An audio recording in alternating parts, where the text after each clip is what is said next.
Dear viewer, if you have the time, we recommend watching part 1 of this video first. It's about inspecting the engine bay before taking off the engine cover. By watching both parts, you should get a good picture of what you're supposed to do. Also, in real life, the engine inspection does not take nearly as long as this. It takes about 5 to 10 minutes at most, and you're finished. Thank you and hope the videos help. Now, if you're serious about buying the car, you have to do one thing, and you have to ask the owner or the dealership to do this. And you have to ask it because, people see this as tampering with the engine, which is a mistake. You'll have to ask to take off the engine cover. The engine cover hides a lot of stuff. It hides a lot of leaks, a lot of problems, a lot of tampering with. Just take a look at the Skoda. It has a big engine cover which doubles as an airbox, and you can't see more or less anything from it. You can see a bit from the sides, but you can't see the main things here. And now we will take off the engine cover to show you what we're talking about. So on the Skoda, it's easy. You have this little hose right here, and you just pull the engine cover off these rubber grommets like this, like so, and like so. Okay. If you see traces of oil here or some kind of grease, that may be a problem. But what you want to see is this: a nice, clean, dry engine cover. Engine bay once the cover is off. As you'll see, you can make a much better inspection this way. You can see lots of things. It is much better all in all. Now, the first thing you should be looking for is traces of oil leaks, coolant leaks, or fuel leaks. Oil leaks and coolant leaks are the most common, especially in high mileage cars, so take a good look. For instance, the first thing you can see here are traces of oil mist here on this cap. We've been changing this ignition coil, made a video about it, so probably this seal under this extension here is leaking a bit, okay? But as you can see, that is nothing serious. It is just more of a mixture of oil mist and dust, and that is not a problem. Now, if you go further on, check the parts where the radiator is. We have I don't know if you can see this, we have a small leakage here on the Skoda. As you can see right here, there's a small, very small coolant leak. That's something that we're going to solve, but it's a good example of what you're supposed to look at. So take a look at the whole coolant system, all of the hoses, the radiator and everything else. See if there is any damage on the radiator, and take a look. If you see traces like here of a sort of green patina on it, perhaps it can be the same color as the coolant, then there was some kind of leak which is present. It may be a leak from before, but it definitely is worth an inspection. Now, the next super important check is the head gasket.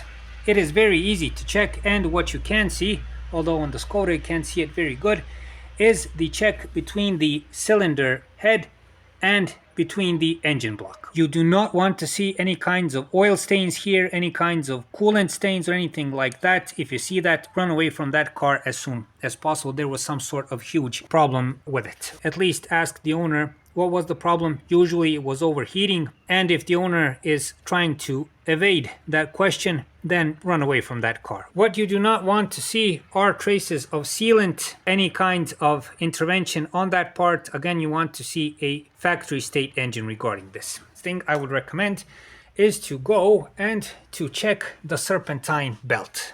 What you want to see is a nice serpentine belt that is not frayed, that is not torn, damaged in any way. It has to be in good condition and to be almost like new if possible. Now, after the serpentine belt, ask the owner or the dealership about the timing belt. This is one of the most important things you should know, but as you can see, the timing belt has a plastic cover. Here on the Skoda, it's pretty accessible. On most cars, you can't even see it properly. So what I would advise is for you to ask some sort of proof that the timing belt has been changed, or if it hasn't been changed, when is it due for changing. If you can get some sort of maintenance log, that would be the best. It's written in the service book or electronically. But if you can't, if you're buying from a private seller, then ask for some sort of receipt and some sort of proof that it has been changed with the date and preferably with the mileage. If you're gonna have to change the timing belt soon or immediately when you buy the car, if there's no proof when the timing belt was changed, then be prepared to give a pretty nice amount of money for that. Next, if you can, take a look at other parts like the climate control and all of the hoses over there, see what is their condition. Here it's pretty much near factory condition. No problems, no tampering with whatsoever. See that hoses like these are not punctured. Now, when we talked about leaks, this is a good example. We have a leak on the Skoda. This is the joint that goes between the axle and the transmission. This is something that has started to leak a bit in the past couple of months. We'll have to solve that also, but it's a good example of what I was talking about regarding leaks. If you see a leak like this, just like with the oil cap extension, it's not that much of a problem, but know that you'll have to change it in the near future. Another thing you can look at is, have any parts been changed? On the Skoda, you can recognize immediately, especially if you have an experienced eye, that the throttle body has been changed because it is not from the factory. It's not a factory part. We've made a video about this so you can see what we did. The same goes for everything else. If there's been lots of interventions, you should take that into account, and perhaps if the owner has the receipts from all those repairs, you can compare them and see if everything matches. The next thing I would pay attention to is the electric installation in the engine bay. Now, as you can see, I will go here. All of the electric connections, these electric protections here, they all come from the factory. You can go and see right there, there's a junction right there. And when you go all over the engine bay, more or less it is factory installation. Nothing has been tampered with. Now we moved to the engine bay of a Clio, where we have a good example for what we were talking about. If you see a protective sleeve like this one with a different color than the rest of the installation, that's a sure sign that there's been some kind of problem and that the installation has been tampered with. So be very careful about this. If there were electric or electronic problems in the near past, they may not be resolved, and if the owner doesn't want to tell you about it, again, you should raise the alarm. These are specific problems on some cars, very hard to solve, and if you get to buy that kind of car, you may end up solving that problem. Next, take a look at all of the connectors in the engine bay. For instance, take a look at this connector, these connectors here. Take a look at the connector on the throttle body, on the brake fluid container, on the coolant reservoir. And just go around the car and look at all of these connectors. If you see signs that the connectors are all bashed up, broken, that's a sure sign that there have been many interventions regarding some problem. And again, that you should be very careful when buying the car. Especially be careful to watch the connectors on the ECU if you have nice access like here on the Skoda. If there's been tampering there, I would not recommend buying that car. There was some sort of huge problem. If everything checks up, try and start the car. In this case, we returned the engine cover and now we are going to start the car. What's important here is that the car hasn't been already started, that the engine is cold. Some problems only show up when the engine is cold and disappear when the engine gets hot. Also, some problems aren't present when the engine is cold, but appears when they are hot. Now, what you want to see here is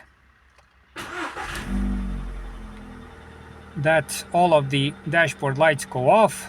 We have this inspection light here. If you were to see this is also a good example because we have to change the oil. If you were to see a blinking inspection light, you should ask the owner what's the problem and if, for instance, the oil is in for a change. If it is, you can perhaps bargain with the seller to lower the price a bit for that oil change.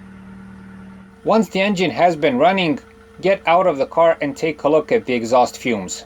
What you want to see is this: barely visible fumes and almost no smells. If you see dark, white or blue smoke coming out of the exhaust, it's not good. Dark smoke may mean issues with bad fuel injectors, a bad fuel pump, a clogged DPF filter on diesels or else. A blue smoke means that the engine consumes oil, and white smoke that there is probably a damaged head gasket. Be cautious. Usually the blue and white smoke appear only when the engine starts reaching working temperature, so this problem can stay hidden if you don't take the car for a test drive or let the engine run for some time. In any of these cases, best stay away from that car. It is nothing but trouble. The repairs you will have to do in the near future are expensive, and in some situations you may be in for a complete engine overhaul. Now, I don't know if you can hear me. This is what you want to see when you start a cold engine.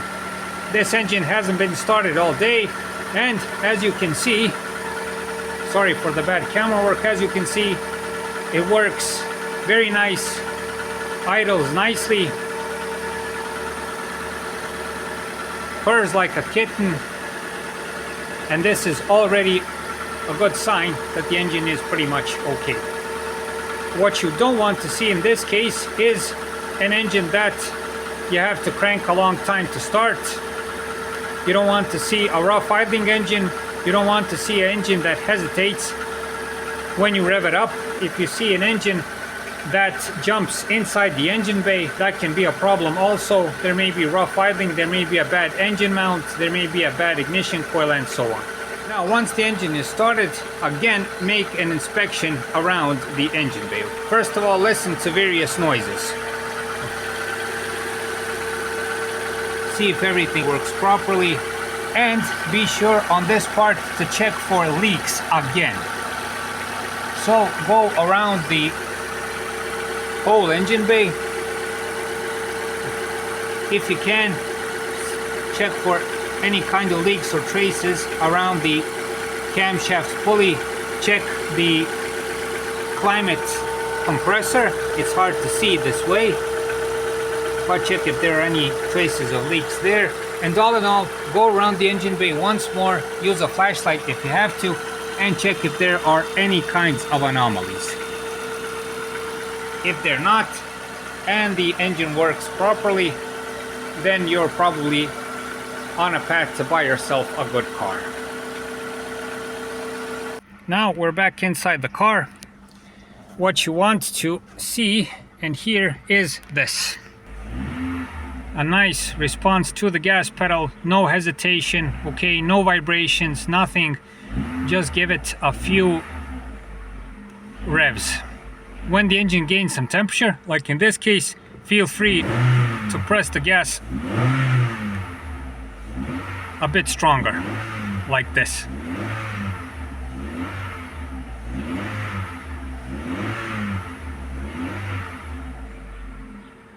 And then let it idle. As you can see, very calm idle. The engine has no noises. It's all very quiet. For the end of this video, I must say this. You probably must be very confused about all of what you've heard, and you're probably asking yourself, dear God, am I buying an F-16 or a used car? You will especially ask yourself this if you're buying a used car for a small amount of money. Well, here's the truth. If you buy a used car with a bad engine, you are buying junk. Okay, you're buying future junk. Especially if you buy an engine with a huge problem.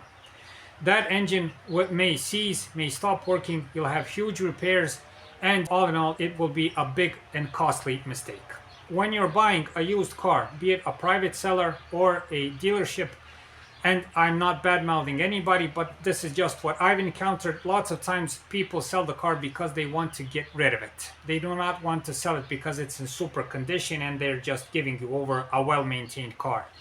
Lots of times it's a garbage heap and they want to get rid of it and they want to get as much money as they can. And if you are the victim, and I can't call it any other way, if you are the victim of this, you will end up not having a car, losing a ton of money, and then if you don't have the money to repair, you will essentially have nothing. So that's it for this time. I hope this video helps buy yourself a good car with a good engine.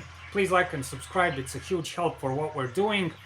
If you find the time, watch our other videos. It's also a big help for our channel and for what we're doing. Thank you very much for watching, and thank you for your time.